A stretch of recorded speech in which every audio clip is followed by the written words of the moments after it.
الرجيم بسم الله الرحمن الرحيم الحمد لله الذي دل على وجوب وجوده افتقار الممكنات وعلى قدرته وعلمه إحكام المصنوعات المتعالي المشابهة الجسمانيات المنزه بدلاله المناسبة الناقصات نحمده حمدا يملأ مختار الأرض والسماوات والصلاة والسلام على نبيه صاحب الآيات والبينات سيدنا ومولانا أبي القاسم محمد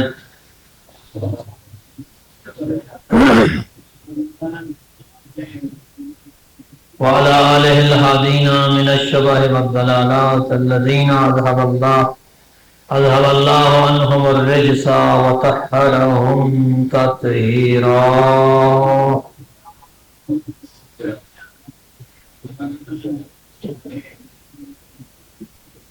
والرحمة على محبيهم ومواليهم واللعنة على أعدائهم من يوم عداوتهم إلى يوم الدين ومن يوم الدين إلى أبد الآبدين أما بعد. ویسے تو ہمارا ٹاپک سورہ براءت یا سورہ توبہ کی آیات تھیں، جن کی ان آیات میں سے بعض آیات کے اوپر گفتگو کی جا چکی ہے، لیکن فی الحال اس موضوع کو روک کر محرم کے حوالے سے جو اہمیت ہے اس میں بات کرتے ہیں، کیونکہ یہ ایام منسوب ہے امام حسین ابن علی کے ساتھ، سید الشہداء، سالار حریت امام حسین ابن علی نے اس ماہ مبارک میں قیام فرمایا، اور ان کے اس قیام کی یاد میں ان کے ماننے والے، ان کے چاہنے والے ہر سال انہیں خراج تحسین اور خراج عقیدت پیش کرتے ہیں۔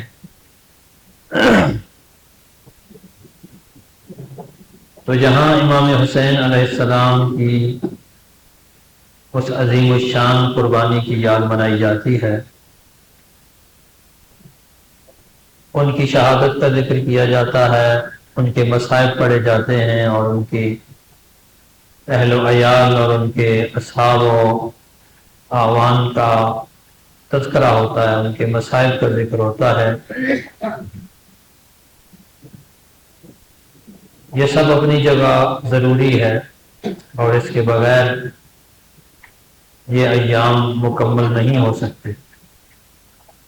لیکن اس کے ساتھ ساتھ یہ بھی ضروری ہے کہ ہم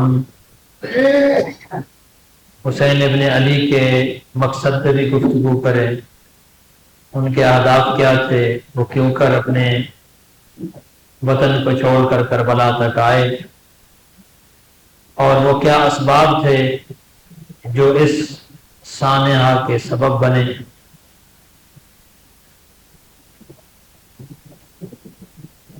اگر ان اسباب پہ اور ان اہداف پہ گفتگو نہ ہو تو میرا خیال ہے کہ ہمارے یہ مجالس و محافل ادھوری ہیں۔ دنیا جہان کے موضوعات ڈسکس کیے جاتے ہیں مجالس کے اندر، ہر طرح کے موضوعات اب تو ڈسکس کیے جانے لگے ہیں، اور لیکن اگر نہیں ڈسکس کیا جاتا، بات نہیں کی جاتی کسی موضوع پر، تو وہ موضوع ہے اہداف اور اسباب۔ وہ کون سے اہداف تھے جن کی خاطر امام حسین نے قیام کیا، اور وہ کون سے اسباب تھے جن کی وجہ سے یہ واقعہ وقوع پذیر ہوا۔ جب ایک واقعہ ہو گیا، اس کے نتائج کیا تھے، اس پہ بھی بات کی جانی چاہیے۔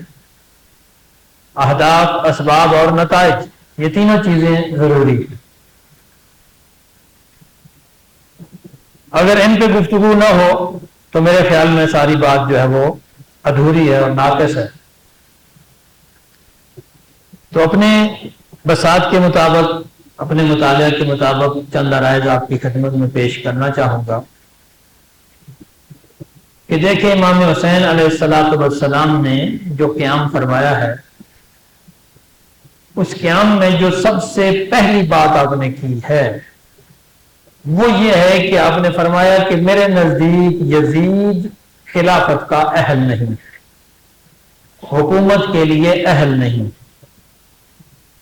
ایک نااہل اور بددیانت اور فاسق شخص کی بیعت سے آپ نے انکار کیا ہے۔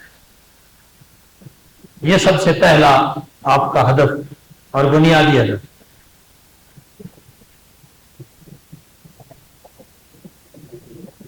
اس لیے کہ آپ نے، یہ وہ بات ہے کہ جو آپ نے پہلے دن ہی فرمائی تھی جب مدینہ میں ولید نے آپ کو بلایا بیعت کے لیے، تو وہیں پہ امام نے فرما دیا تھا کہ یزید رجل شارب الخمر معلن بالفسق قاتل النفس المحترمہ، کہ یزید ایک اعلانیہ فاسق اور فاجر ہے اور شراب خوار ہے، نفس محترمہ کا قاتل ہے، ایک ایسا شخص ہے۔ اور دوسری طرف اپنا تعارف بھی کرم فرمایا کہ انا اہل بیت النبوہ ومعدن الرسالہ ومختلف الملائکہ ومحبت الوحی، ہم نبوت کا گھرانہ اور رسالت کا خزانہ ہیں، ہمارے گھر میں فرشتے نازل ہوتے رہے ہیں، ہمارا تعلق اس پاکیزہ فضا سے ہے جس پاکیزہ فضا میں وحی الہی کا نزول ہوا ہے۔ تو یہ کیسے ممکن ہے کہ پاکیزہ فضا سے تعلق رکھنے والا انسان ایک ایسے شخص کی بیعت کر لے جو فاسق بھی ہے، فاجر بھی ہے، یعنی بددیانت بھی ہے اور نااہل بھی ہے۔ فرمایا کہ مثلی لا یبایع مثلا، یہ جو جملہ ہے نا مثلی لا یبایع مثلا، اس سے پہلے جو جملہ ہے وہ بھی پڑھنا چاہیے۔ پہلے آپ نے تعارف فرمایا، اپنا بھی تعارف پیش کیا اور یزید کا بھی تعارف پیش کیا، دونوں تعارف پیش کر کے اس کے بعد آپ نے فرمایا میرے جیسا بندہ، یعنی جس کا تعلق ایک پاکیزہ گھرانے سے ہے، جس کا تعلق وحی کے گھرانے سے ہے، جہاں وحی نازل ہوتی ہے، جہاں فرشتے آتے ہیں، جہاں کلام الہی کا نزول ہوتا رہا ہے، تو یہ کیسے ممکن ہے کہ میرے جیسا شخص جو ہے وہ اس کی بیعت کر لے جو ایک اعلانیہ فاسق ہے، فاجر ہے؟ لہذا جو سب سے پہلا ہدف ہے یہ ایک نااہل اور بددیانت شخص کی حکومت اور خلافت کو قبول کرنے سے انکار، اور یہ وہ ہدف ہے جو آخر تک باقی رہا۔ بعد میں جب کوفہ کے لوگوں نے آپ سے رابطے کیے اور آپ کو اپنی طرف بلایا کہ ہمارے پاس کوئی راہبر نہیں ہے، کوئی رہنما نہیں ہے، اور اس وقت جو ہے وہ امت بغیر راہبر کے ہے، آپ تشریف لائیں اور ہماری رہنمائی کریں، ہماری راہبری کریں۔ گویا کہ کوفہ کے لوگ آپ کو اپنی حکومت کے لیے بلا رہے تھے۔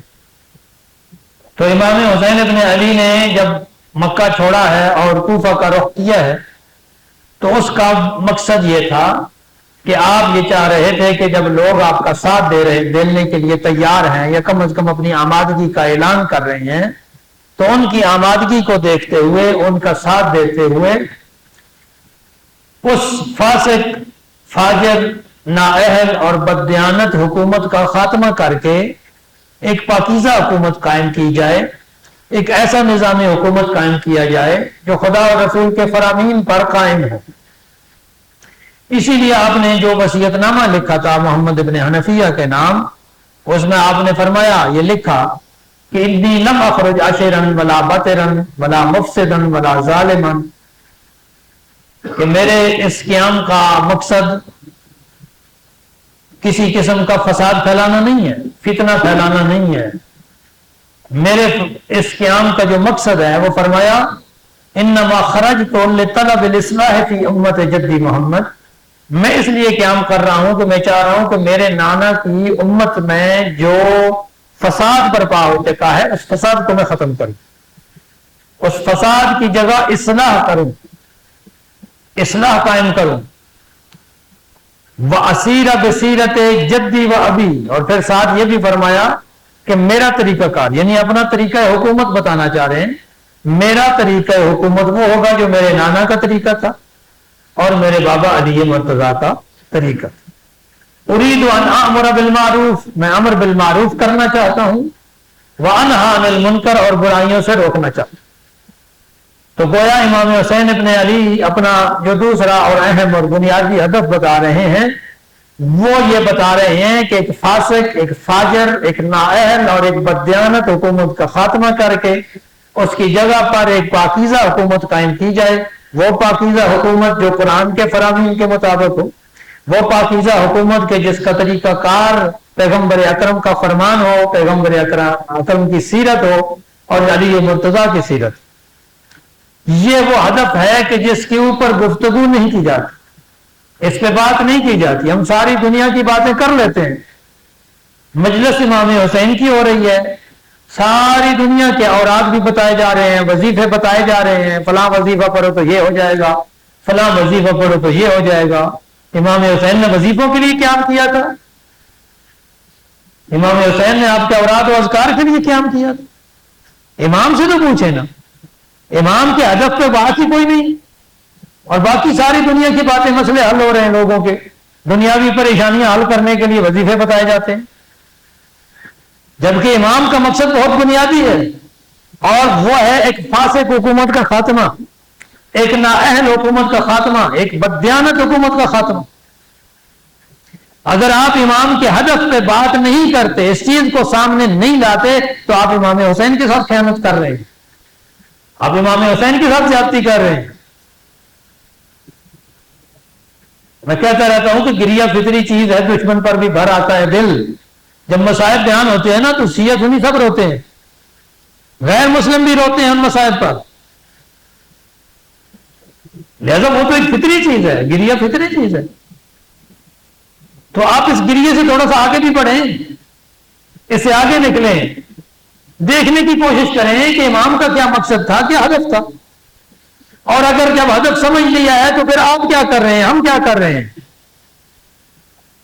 امام ایک نااہل اور بددیانت حکمران کو برداشت نہیں کر رہے، اور ہم تو چپ کر کے بیٹھے ہیں، برداشت کر کے بیٹھے. ہمیں نااہل بھی برداشت ہیں، ہمیں بددیانت لوگ بھی برداشت ہیں، ہمیں کرپٹ لوگ بھی برداشت، اوپر سے لے کر نیچے تک، حکومت کی سربراہی سے لے کر چھوٹے چھوٹے اداروں تک ہمیں کرپٹ لوگ قبول ہیں، نااہل لوگ قبول ہیں. وہ سارا کچھ درست ہے، اور پھر امام حسین پر گریہ بھی کرنا ہے. یہ اس وجہ سے ہو رہا ہے کہ ہم نے امام کے اہداف و مقاصد پہ بات کی ہی نہیں ہے، اس کی طرف لوگوں کی توجہ دلائی ہی نہیں ہے. علیکم. تو جب امام یہ فرما رہے ہیں کہ میرا ادب یہ ہے کہ میں امر بالمعروف کرنا چاہتا ہوں، تو کیا ہم امر بالمعروف کر رہے ہیں؟ امر بالمعروف میں سب سے بنیادی بات کیا آتی ہے کہ اگر سسٹم خراب ہے تو سب سے پہلے سسٹم کو ٹھیک کیا جائے. انفرادی برائیوں پہ بات ہوتی ہے، لوگوں کی اخلاقی اصلاح کرنے کی بات ہو جاتی ہے، لیکن سسٹم کو ٹھیک کرنے کی کوئی بات ہم نہیں کرتے. ممبر پہ بیٹھ کر ہمیں ڈرتے ہیں نا، ہم ڈرتے ہیں کہ پابندی لگ جائے گی. اگر ہمارے اندر خوف موجود ہے، ڈر موجود ہے، پھر امام حسین سے ہمارا رشتہ کیا ہے؟ امام تو ایک نڈر اور بے خوف انسان تھے. کسی خوف کا شکار ہوئے؟ موت سامنے نظر نہیں آ رہی تھی، امام کو یقین نہیں تھا. بارہا فرمایا کہ یہ قافلہ موت کی طرف جا رہا ہے، پھر بھی امام جا رہے ہیں، اپنے مقصد سے پیچھے نہیں ہٹ رہے. ہم خود کو کہتے حسینی ہیں، لیکن ہمارے اندر خوف ہے، ہمارے اندر ڈر ہے، حکومتوں سے ڈرتے ہیں، سسٹم سے ڈرتے ہیں، اور اس کے اندر کوئی تبدیلی لانے کی ہمت اور جرأت اپنے اندر نہیں پاتے. اگر ہم ایسا کر رہے ہیں خدا نخواستہ تو پھر سمجھ لیں کہ پھر ہمارا امام حسین کے ساتھ رشتہ نہیں ہے، کوئی تعلق نہیں ہے، ان کے ہدف اور مقصد کے ساتھ تعلق نہیں ہے. بس سادہ سے بات ہے کہ بس ان کی مسائل سن کے ہم رو لیتے ہیں، چلے اچھی بات ہے، رونا بھی اچھی بات ہے نا. کچھ لوگوں کو تو رونا بھی برداشت نہیں ہوتا. کچھ لوگ تو ایسے ہیں جنہیں امام حسین کے غم منانا بھی برداشت نہیں ہوتا. میں یہ سمجھتا ہوں کہ وہ لوگ ہم سے زیادہ سمجھدار اور سیانے ہیں. یہ جو آپ کو روکتے ہیں نا امام حسین کا ذکر کرنے سے, یہ جو مجالس کے انعقاد سے روکتے ہیں, یہ جو جلوسوں میں رکاوٹیں ڈالتے ہیں, بلکہ جلوس تو دور کی بات, اب تو سبیلوں پہ پابندی لگنا شروع ہو گئی. سبیلیں اس مرتبہ بند کروائی گئی ہیں. کیوں کہ وہ سبیل امام حسین کے نام کی ہے. کبھی سوچا وہ کیوں بند کرواتے ہیں, مجلس کیوں بند کراتے ہیں؟ اس لیے کہ انہیں پتا ہے امام حسین کا ذکر آئے گا, کربلا کا واقعہ بیان کیا جائے گا, تو پھر اس کے ذمہ داروں کا تذکرہ آئے گا, پھر اس کے اسباب پہ بات ہوگی, پھر اس کے اہداف پہ بات ہوگی. جب اسباب پہ بات ہوگی, جب اہداف پہ بات ہوگی, تو بہت سارے وہ چہرے بے نقاب ہو جائیں گے جن کے اوپر تاریخ میں نقاب ڈالا گیا, جن کے چہروں پر نقاب ڈال کے ان کو مقدس بنا کر پیش کیا گیا. لیکن ہم نہیں پتا تو ہمیں نہیں پتا, نہیں جانتے تو ہم نہیں جانتے کہ امام حسین کا مقصد کیا تھا, ہدف کیا تھا. اس لیے کہ ہمارے خطباء حضرات اس چیز کی طرف توجہ ہی نہیں کرنا چاہ رہے, اور نہ سننے والے سننا چاہ رہے ہیں. کوئی بنیادی بات پہ گفتگو کرے گا تو لوگ اٹھ کے چلے جاتے ہیں, سنتے ہی نہیں ہیں. اور اگر کوئی چٹکلے سنائے گا تو پھر مجمع اکٹھا ہو جائے گا, واہ واہ داد بھی مل جاتی ہے.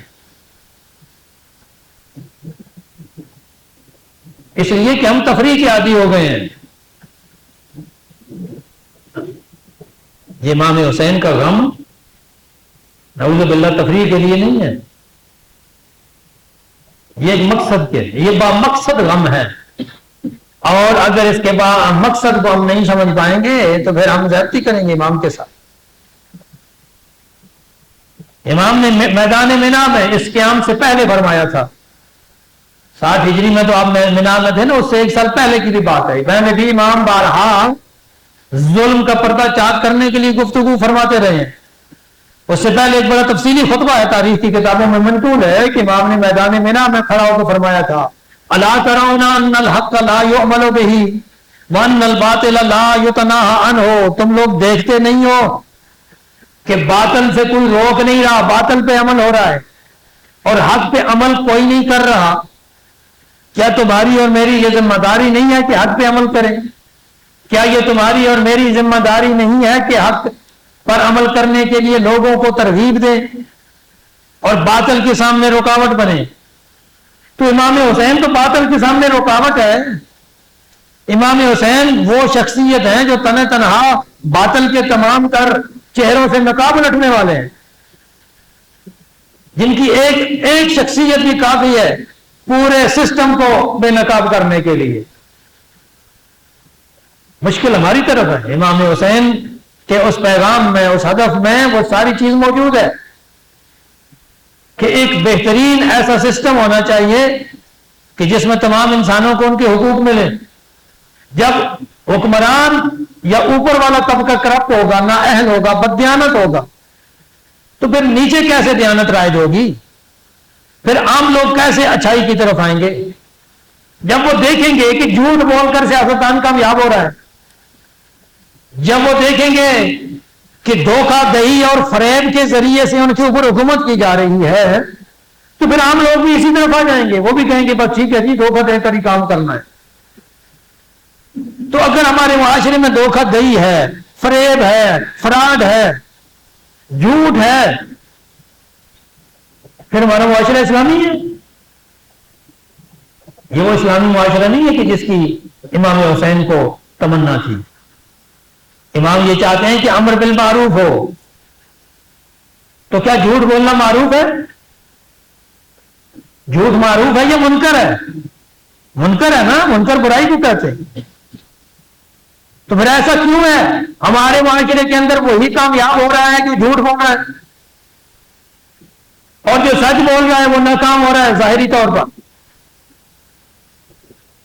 اس لیے کہ ہماری اقدار بدل چکی ہیں اور ان اقدار کو ہم درست راستے پہ لانے کی کوشش بھی نہیں کر رہے. جھوٹوں کو ہی شوق سے ووٹ دیتے ہیں, جھوٹوں کا ہی ساتھ دیتے ہیں. تو جب جھوٹے کامیاب ہو گئے ہیں تو پھر جو اگلی نسلیں آئیں گی وہ یہی دیکھیں گی بھائی جھوٹ والے تو بڑے کامیاب ہو رہے ہیں، لہٰذا ہم بھی یہی طریقہ کار اپنائیں. ٹھیک ہے، انسان کاپی کرتا ہے نا دوسروں کو دیکھ کے. بالخصوص نوجوان نسل جو نئی نسل آتی ہے تو اس نے تو کاپی کرنا. اور دن بدن ہم یہ دیکھ رہے ہیں کہ معاشرے کے اندر یہ چیز جو ہے وہ جڑ پکڑ جا رہی ہے. لہذا ضرور اس بات کی ہے کہ اس طرف بھی توجہ دلائی جائے. اور یہ توجہ کس نے دلانی ہے؟ بانیان نے توجہ دلانی ہے. خطبہ ذاکرین جو بھی پڑھنے آتے ہیں ان سے گزارش کریں بھائی ذرا سا امام حسین کے اہداف و مقاصد پہ بھی بات کر لیں، ان کے فرامین بھی کچھ ہمیں سنا دیں کہ آپ نے قیام کیوں فرمایا تھا، آپ کیوں مدینہ چھوڑ کے کربلا کے تپتے ہوئے صحرا میں آ گئے، کیوں آپ نے اپنے بچوں کی قربانیاں پیش کی، اپنے نوجوانوں کی قربانیاں پیش کی، اپنے اہل حرم کا پردہ لوٹانا قبول کیا، سب منظور کیا، صرف اس لیے کہ وہ باطل کو بے نقاب کرنا چاہتے تھے. اب دیکھیں جناب مسلم ابن عقیل کو کیوں بھیجا امام حسین نے مدینہ کی کوفہ کی طرف. ایک مسلسل پڑھایا جاتا ہے کہ امام حسین وہ مشیت میں لکھا تھا امام حسین نے شہید ہونا ہے. پتہ نہیں یہ کہاں سے بات آ گئی ہے اور اس طرح رائج ہو گئی ہے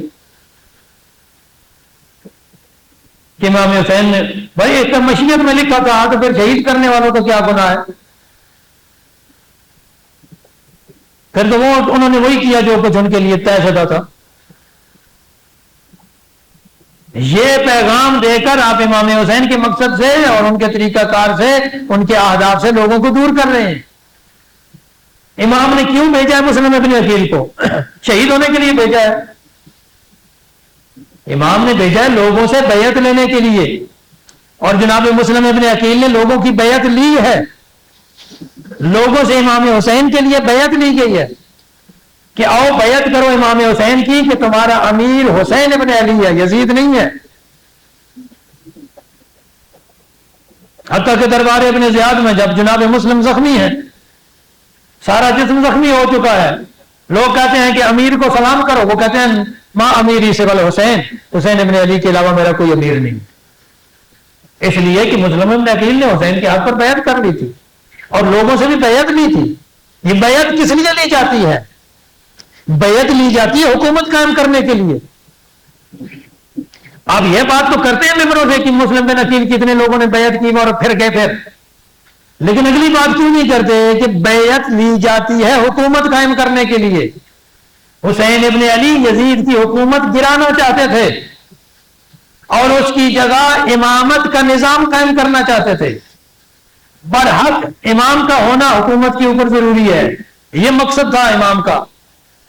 کیونکہ اگر سربراہ حکومت جیسے پیغمبر اکرم تھے، جیسے رسول امیر المومنین تھے، ان کی حکومت کا نظام اور تھا اور اس وقت لوگوں کی بھی تربیت اور طریقے سے ہوئی تھی. لیکن جب سربراہ حکومت بدل جاتے ہیں، فاسق اور فاجر اگر حکومت پہ آ جاتے ہیں تو پھر نیچے معاشرے کی تربیت بھی اسی طریقے سے ہوتی ہے. معاشرہ پھر ان کے طریقوں پہ چلتا ہے، معاشرہ پھر جھوٹ اور فریب کو اپنا لیتا ہے، معاشرہ دھوکہ دہی کو اپنا لیتا ہے، معاشرہ کرپشن کو اپنا لیتا ہے. اس لیے یہ ضروری ہے کہ پہلے اس بنیادی چیز کی اصلاح کی جائے، اور یہی مقصد ہے کہ امام حسین چلے ہیں. اب پھر اگلی بات دیکھنی یہ ہے کہ اس میں رکاوٹ کیا چیز بنی. یہ موضوع تھوڑا طویل ہے لیکن میں مختصر اشارے کرنا چاہ رہا ہوں. رکاوٹ کیا چیز بنی؟ کیوں لوگوں نے جناب مسلم کی بیعت کرنے کے بعد پھر ان کا ساتھ چھوڑ دیا؟ اس لیے کہ ابن زیاد جب کوفہ کا گورنر بن کے آیا تو اس نے دو ہتھیار استعمال کیے، خوف کا ہتھیار اور لالچ کا ہتھیار. لوگوں کو ڈرایا دھمکایا کہ جو حسین کا ساتھ دے گا، مسلم کا ساتھ دے گا، پھر ہماری تلوار کو اسے سامنا کرنا پڑے گا. جو مخلص تھے ان کو زندان میں ڈال دیا، کچھ شہید بھی ہو گئے، اور پیچھے جو بچ گئے وہ کوئی لالچ میں آ گیا، دولت کے لالچ میں کوئی آ گیا، کوئی ڈر گیا. تو لالچ اور خوف دو ایسے ہتھیار تھے جن کی مدد سے باطل نے اپنی حکومت قائم کی. یہی دونوں ہتھیار آج بھی استعمال ہو رہے ہیں کہ نہیں ہو رہے؟ صلوات پڑھ.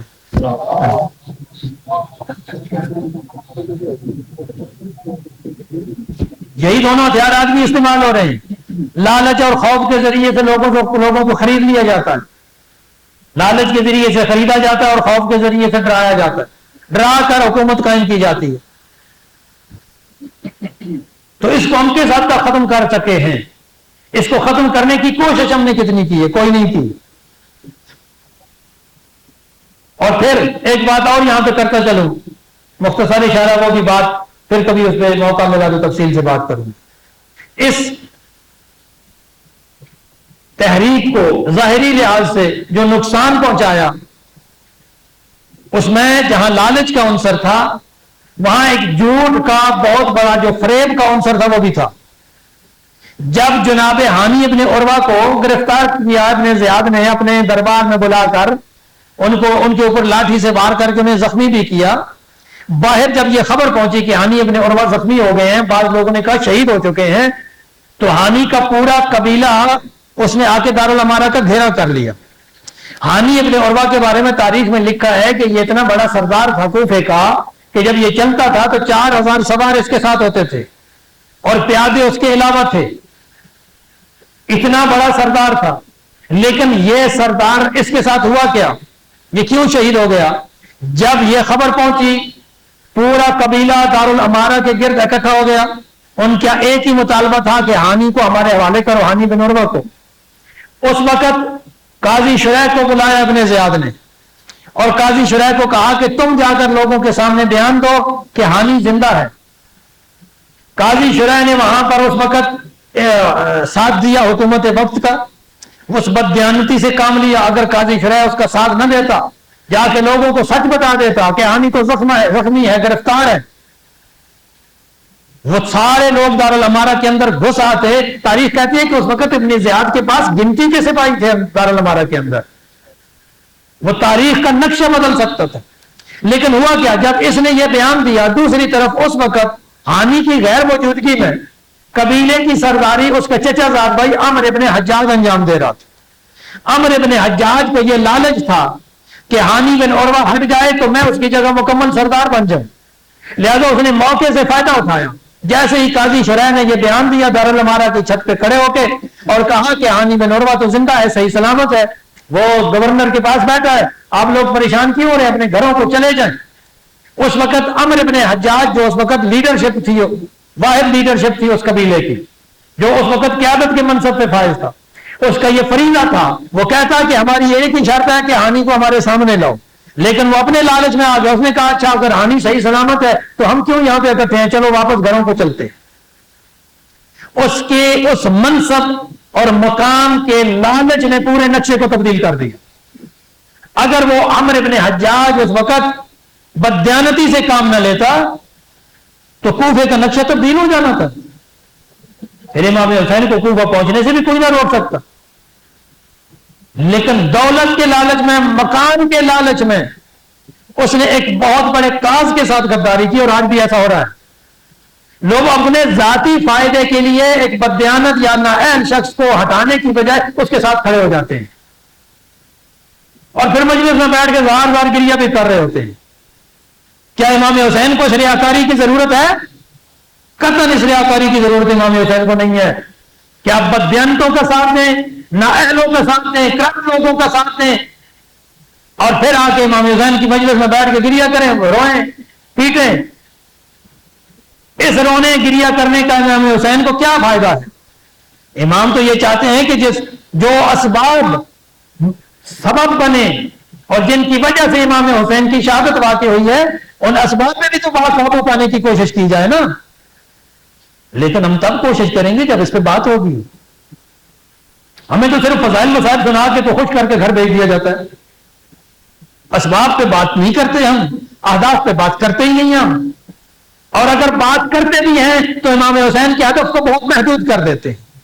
کیسے محدود کرتے ہیں یہ انشاءاللہ پھر میں کسی اور موقع پہ، چونکہ ابھی وقت ختم ہو رہا ہے، بات اتنا ٹائم نہیں ہے کہ میں بات پوری کر سکوں. ایک اور یہ بھی بڑا ظلم ہو رہا ہے امام کے ساتھ کہ امام کے ہدف کو محدود کیا جا رہا ہے، جبکہ امام نے اپنا ہدف ان فرامین کے ذریعے سے بتا دیا تھا جن میں سے ایک دو میں نے آپ کو سنوائے ہیں، اور بھی ہیں بہت سارے امام کے فرامین. ان فرامین امام کا مطالعہ کیا جائے تو تب ہمیں سمجھ آ جائے گی کہ امام حسین کا اصل مقصد کیا تھا، ہدف کیا تھا، اور اس کے ساتھ